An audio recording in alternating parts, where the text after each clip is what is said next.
सुप्रभात। मैं हूं जगेंद्र राणा और आज का हमारा आध्यात्मिक चर्चा का विषय है सच्चा शिष्य। सच्चा शिष्य जहां तक देखने में आता है, सत्संगों में शिष्यों के अधिकतर 3 भेद पाए जाते हैं। प्रारंभिक शिष्य,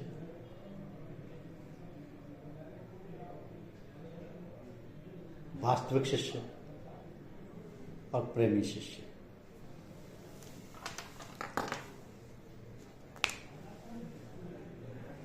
शिष्य का अर्थ सीखने वाले से। जब कोई मनुष्य जिज्ञासा लेकर किसी महान पुरुष के सम्मुख उपस्थित होता है और क्रिया ज्ञान के साधन में लगता है तो उसका नाम प्रारंभिक शिष्य मुरीद इब्तिदाई है। ऐसों का भरोसा नहीं होता कि ये दृढ़ता के साथ आगे चलेंगे या बीच में ही छोड़ बैठेंगे। इसलिए गुरु लोग ना तो उन पर विश्वास करते हैं, ना तो विश्वास लाते हैं, ना अपना आदमी समझते हैं और ना असली विद्या के गुप्त रहस्यों को उन पर खोलते हैं। यदि कुछ दिन पीछे छोड़ बैठा तो उससे कोई मतलब नहीं, उसकी परवाह नहीं, और यदि आज्ञा पालन करता चला गया, अपने साधन को श्रद्धापूर्वक निभाया गया, तो आध्यात्मिक विद्या का द्वार उसके लिए खोल देता है। इसमें अधिकारी और अनाधिकारी की परीक्षा भी हो जाती है और आगे के लिए वह अपने मल और आवरणों को साफ कर तैयार भी हो जाता है। तो पिछले युगों में शिष्यों की कठिन परीक्षाएं ली जाती थी। वर्षों उन्हें खिदमत में हाजिर रहने का हुक्म दिया जाता था। तरह तरह की सेवाएं उनसे कराई जाती थीं। तब आत्मज्ञान का उपदेश उन्हें दिया जाता था। पर आजकल ये शैली बदल गई है। शिष्यों की कोई परीक्षा नहीं ली जाती। प्रथम दिन से ही उन्हें उपदेश दे दिया जाता है, रास्ते पर डाल दिया जाता है। यदि वे चलते दिखाई दिए तो गुरु ने अपना लिया और आगे का सहारा बना दिया, वरना उनसे उदासीन हो गए। इसी कसौटी का प्रयोग इन दिनों देखा जा रहा है। खरे और बिना खरे की जांच इस समय इसी तरह की जा रही है।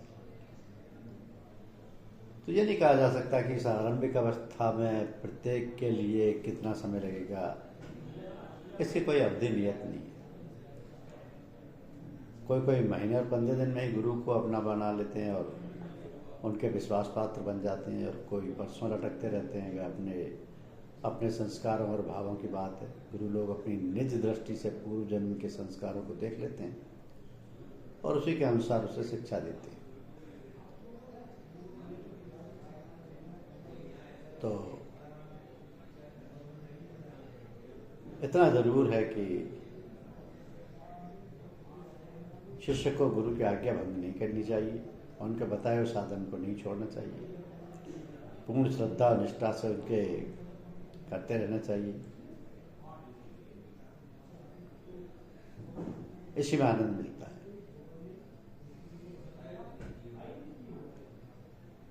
दूसरे जो लोग इस प्रकार परीक्षा में उत्तीर्ण हो जाते हैं, उन्हें दूसरी परीक्षा में या दूसरी कक्षा में दाखिल कर दिया जाता है। इनको अब से वास्तविक शिष्य व मुरीद साधिक कहा जाता है। शिक्षा का आरंभ यहीं से समझना चाहिए। इनसे गुरु का कोई भेद छुपा नहीं रहता। जैसे भी बन सकता है, गुरु उनको ऊपर उठाता है और उन्हें पार लगाता है। चाहे वो काम उनसे परिश्रम लेके किया जाए अथवा निजी शक्ति द्वारा कर दिया जाए, फिर गुरु उसे त्यागता नहीं। ऐसों से उदासीन और लापरवाह भी नहीं होता। हमेशा उनकी निगरानी रखता है। गलतियाँ भूल हो जाने पर सजा देता है। हृदय से पुत्रवत उन पर प्यार करता है। बाहर कभी कभी बहुत शक्ति का व्यवहार रखता है। तो अहंकार तोड़ने के लिए सबके सम्मुख अपमान करता है, खड़ा रखता है, निकाल देता है, फिर प्यार करता है। कहाँ तक कहें, जलील भी करता है और गोद में भी ले मुख भी चूमता है। सरकार ठोक पीट के गड़गड़ा के उसे अपने योग्य बनाता है। जो इन सारी दशाओं में एक जैसा रहता है, शक्ति के समय भागने का विचार नहीं लाता। फटकार और जिल्लत में अपनी भलाई जान दिल में नाखुशी नहीं आने देता। अपने प्रेम में बाल बराबर भी कमी नहीं होने देता और उसी के आसपास चक्कर लगाता है। ऐसा मनुष्य मुरीद सादिक अथवा सच्चा शिष्य कहलाता है। ऐसे लोग ना सीखे तो भी सिखाया जाता है, और ना पीना चाहे तो भी जबरदस्ती मुंह खोल के अमृत की बूंद उसके गले में डाली जाती है। साधन में परिश्रम ना करना चाहे तो भी आवश्यकता होने पर डंडे की मार से उनसे मेहनत कराई जाती है, क्योंकि ऐसों की जिम्मेदारी गुरु पर आ जाती है। तो ऐसे लोग गुरु के दरबार से भाग नहीं सकते। भागने की बात ही उनके दिल में नहीं आती, और भाग के जाएंगे भी कहाँ। गुरु की शक्ति तीनों लोक में उनके साथ होगी, जहाँ भी जाएंगे वहीं पकड़े जाएंगे और फिर सजा मिलेगी। और फिर सजा मिलेगी।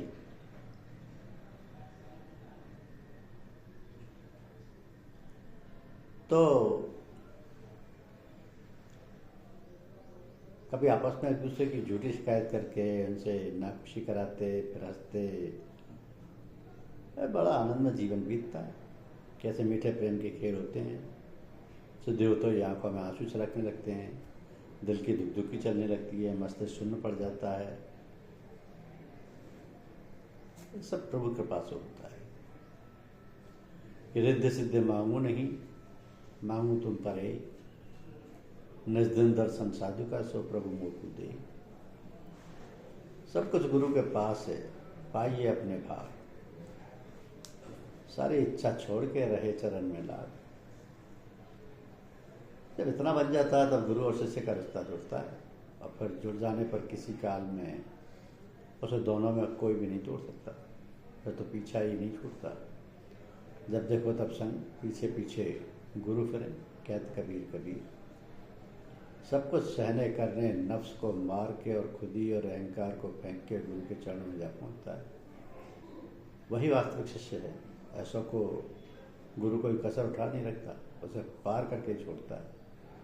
हमने तो ऐसे ही तमाशे देखे और ऐसे ही पाया कि जिन्हें सच्ची लगन हो उन्हें चाहिए कि सच्चे शिष्य बनने का उद्योग करें, अपना आपा खो के अपनी इज्जत को ताक में रख के छोटे से छोटे गुलाम बन के उनके चरणों में जाएं और हर समय हाथ जोड़े सम्मुख खड़े रहें। इसी से कल्याण होता है। तो जो लोग जीवन भर प्रथम श्रेणी में ही पड़े रहे, उनके लिए ना तो गुरु है और ना ही गुरु की विद्या। वह तो अभी तैयारी ही में है, क्योंकि कर्म निष्फल नहीं होता, इसलिए समय आएगा कि वह भी अपना काम पूरा करेंगे। लेकिन ऐसा के लिए नहीं कहा जाता कि एक ही जन्म में या कई जन्मों में। शास्त्रों में जो आया है कि एक ही गुरु जन्म जन्मांतर संग रहता है, ये नियम प्रथमावस्था वालों पर लागू नहीं होता, क्योंकि ये तो अभी मुख्य शिष्य बने ही नहीं। इनके जीवन में ही अनेक गुरु बन सकते हैं और दूसरे जन्मों के भी दूसरे गुरु हो सकते हैं। तो दूसरी श्रेणी के कुछ लोग और आगे बढ़ जाते हैं और वह प्रेमी भक्त बन जाते हैं, और ऐसे बिरले शास्त्रों में एक दो होते हैं। इनका क्या कहना? उस दीपक के पतंगे हैं, उस सूरत के आशिक हैं, उस मूर्ति के दीवाने हैं, अपना सर्वस्व तन मन धन हर समय उनके चरणों में न्यौछावर करने के लिए तैयार रहते हैं। इन्हें सब अपने गुरु के और कोई पुरुष संसार में दिखता ही नहीं। हर समय उसी की ओर खींचते हैं। सारे ही संसारी संबंध ढीले पड़ जाते हैं, सारी लोक और परलोक की इच्छाएं हृदय से चली जाती हैं, अपना आपा गुरु में ही गुम हो जाता है। उसी खुशी में खुश रहते हैं, उनकी मर्जी पर चलते हैं और समय आने पर अपनी जान तक को कुर्बान करने को तैयार रहते हैं। इन्हें मुरीद फिदाई या प्रेमी शिष्य कहा जाता है। जो इस दर्जे को पहुंच गया, जिसने अपने को ऐसा बना लिया, उसके लिए संसार का परमार्थ का कोई भी ऐसा पदार्थ नहीं है जो सुलभ ना हो। जिसके अंदर कोई इच्छा नहीं है, जिसका अहम गुरु में लोप हो चुका, उसके लिए तो मुक्ति हर समय हाथ बांधे खड़ी है। मुक्ति की कोई लालसा उसे नहीं है, पर वासना रहित होने के कारण वो तो सदा जीवन मुक्ति है। गुरु की सारी कमाई इनकी अपनी है। भेदभाव अपना पराया प्रथम श्रेणी वालों में रहता है।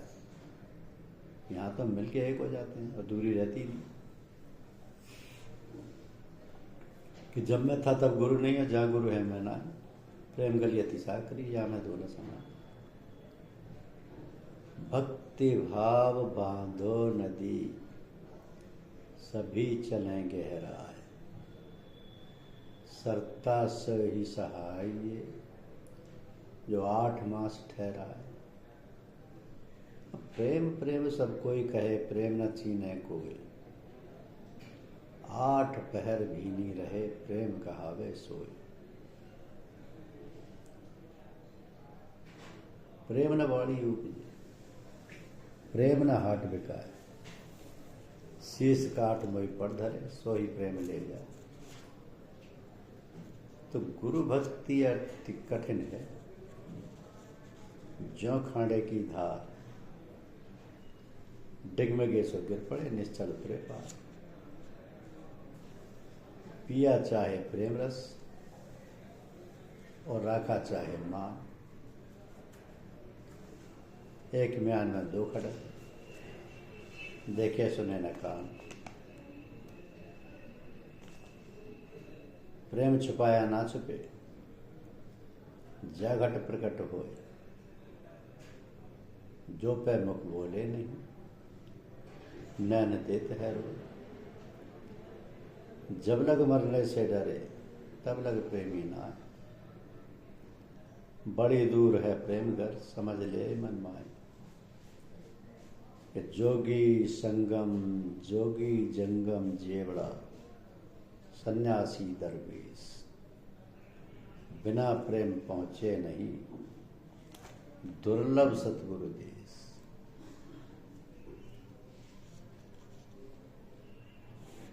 तो जो बातें गुरुदेव समझाते हैं उन्हें नोट कर लेना चाहिए शिष्यों को,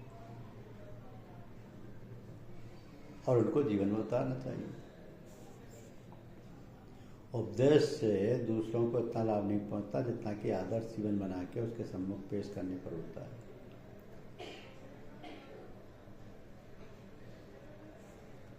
तो उनको जीवन में लागू करना बहुत जरूरी हो जाता है, क्योंकि जब काम किसी दूसरी शक्ति के द्वारा हो रहा है तो ऐसे ख्याल में ले आना और उसे अपने अंदर बसा लेना कि मैंने इन सबको लाभ पहुंचाया, मेरी सामर्थ्य से काम हो रहा है, एवं मैं इसका मालूम मूर्खता है।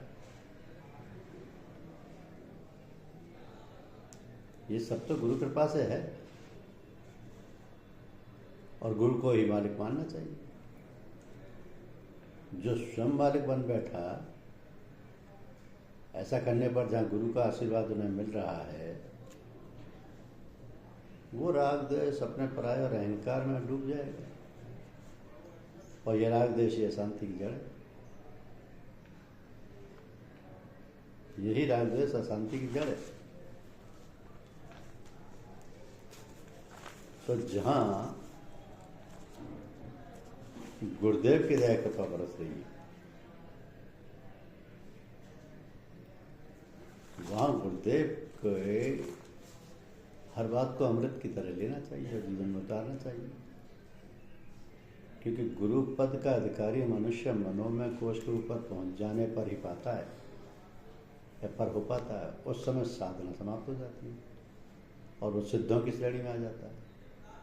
मन की शक्तियों पर अधिकार हो जाता है। मन के साथ संग्राम में जो जो कठिनाइयाँ आती हैं उनका उसे अनुभव हो जाता है। मन की चंचल वृत्तियों को रोकने का उपाय वो जान जाता है। तभी दूसरों की शिक्षा के योग्य वह बन पाता है। इससे पूर्व यदि किसी के सुपुर्द शिक्षा का काम कर दिया जाए तो उसकी मिसाल ऐसी होगी कि आपन घर पानी नहीं और अनबख्शत खीर। तो अयोग्य और अनजान गुरु ना तो दूसरों का भला कर सकता है ना अपना। दूसरों के ऊपर आकर्षण शक्ति का प्रयोग करने पर वह खुद नीचे गिर सकता है, और जो खुद ही नीचे के स्थान में पड़ा है वो दूसरे के ऊपर कैसे ले आएगा, दूसरों के ऊपर कैसे ले आएगा। इसलिए इन शक्तियों के आने तक अनुभवी गुरु उसको रोके रहते हैं। दूसरों को उपदेश देने के लिए अपनी मानसिक शक्तियों पर अधिकार होना लाजमी है। जिस दिन वह ऐसा योग्य बन जाता है तभी उसे आज्ञा दे दी जाती है और उसकी कुछ क्रियाएं भी बता दी जाती हैं, फिर भय नहीं रहता। ऐसे अनेक शिष्यों में से गुरु सबको ही आदेश नहीं देता, उनमें से भी योग्य को छांटता है। धन्यवाद।